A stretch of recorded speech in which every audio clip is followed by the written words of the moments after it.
মুহতারাম হাজিরিন, আমার আজকের আলোচনার মূল বিষয়টাই হলো তাগুতের পরিচয় জাতির সামনে তুলে ধরা এবং আজকের প্রেক্ষাপটে এই তাগুত সম্পর্কে উলামায়ে কেরামের সিদ্ধান্ত এবং তাদের কর্মনীতি আমার জাতির সামনে স্পষ্ট করা। তাগুত কাকে বলা হয়? সর্বপ্রথম পরিচয়, মা হুয়া তাগুত। তাগুত কাকে বলা হয়? কোরআনে কারীম থেকে অনেকগুলো আয়াত আমি আপনাদের সম্মুখে তেলাওয়াত করলাম, যেখানে বারবার আল্লাহ পাক রব্বুল আলামিন তাগুতের কথা তুলে ধরেছেন। আরও অনেক অসংখ্য আয়াত রয়েছে কোরআনে পাকের মধ্যে, যেখানে তাগুতের কঠোর সমালোচনা করা হয়েছে। এই জন্য কাদিমান ওয়া হাদিসান, সেই প্রথম যুগ থেকে আজ পর্যন্ত যারা এই পবিত্র কোরআন নিয়ে আলোচনা করেছেন, কোরআনে কারীমের তাফসীর করেছেন, লিখেছেন, তারা সকলেই কোরআনে পাকের এই আয়াতগুলো ব্যাখ্যা করতে গিয়ে তাদেরকে তাগুতের পরিচয় তুলে ধরতে হয়েছে, তাগুতের ডেফিনিশন করতে হয়েছে যে তাগুত বলতে কি বোঝায়।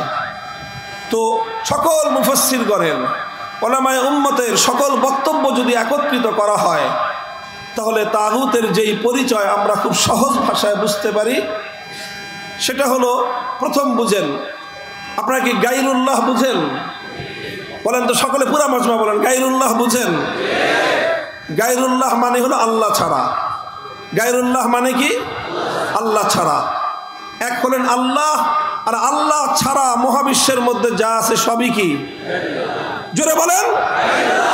আল্লাহ আছেন তার স্বমহিমায় আপন জায়গায়, আল্লাহ ছাড়া মহাবিশ্বের মধ্যে বাকি যা আছে সবই গায়রুল্লাহ। আল্লাহর জন্য একটা আসন নির্ধারিত আছে, আল্লাহর জন্য নির্ধারিত আসন রয়েছে। আল্লাহর সেই নির্ধারিত আসনে যদি কোনো গায়রুল্লাহকে বসানো হয় বা কোনো গায়রুল্লাহ যদি আল্লাহর আসনে বসে, তাহলে সেই গায়রুল্লাহকেই বলা হয় তাগুত। খুব সহজ ভাষায় বললাম, মাদ্রাসার ছাত্ররা তাগুতের পরিচয় খুব ভালো করে বুঝে নাও, কারণ এখন গোটা জাতির সামনে, বিশেষ করে জাতির তরুণ প্রজন্মের কাছে তাগুতের পরিচয় খুব পরিষ্কার ভাষায় তুলে ধরবার সময় এসেছে। স্কুল কলেজ ইউনিভার্সিটির ছেলেরা, স্কুল কলেজ ইউনিভার্সিটির আজকের তরুণ প্রজন্ম, তারা তাওহীদ এবং শিরক সম্পর্কে জানার জন্য উদ্গ্রীব হয়ে আছে। তারা আমরা না বলার কারণে বিভিন্ন জায়গা থেকে তারা নিজেদের এই জ্ঞানের পিপাসা নিবারণ করছে, আর এই নিবারণ করতে গিয়ে অনেক জায়গায় তারা বিভ্রান্তির শিকারও হচ্ছে। স্কুল কলেজে ব্যাপকভাবে সাধারণ শিক্ষা প্রতিষ্ঠানগুলোর, প্রাইভেট এবং পাবলিক ইউনিভার্সিটির সন্তানেরা, ছেলেরা, মেয়েরা, স্টুডেন্ট, ছাত্রছাত্রীরা ব্যাপকভাবে তাওহীদ এবং শিরক নিয়ে তারা আলোচনা করছে, জ্ঞান অর্জন করার চেষ্টা করছে, জানবার চেষ্টা করছে, পড়বার চেষ্টা করছে, এবং সেই আলোকে তারা তাদের আগামী দিনের পথ এবং করণীয় নির্ধারণ করার চেষ্টা করছে।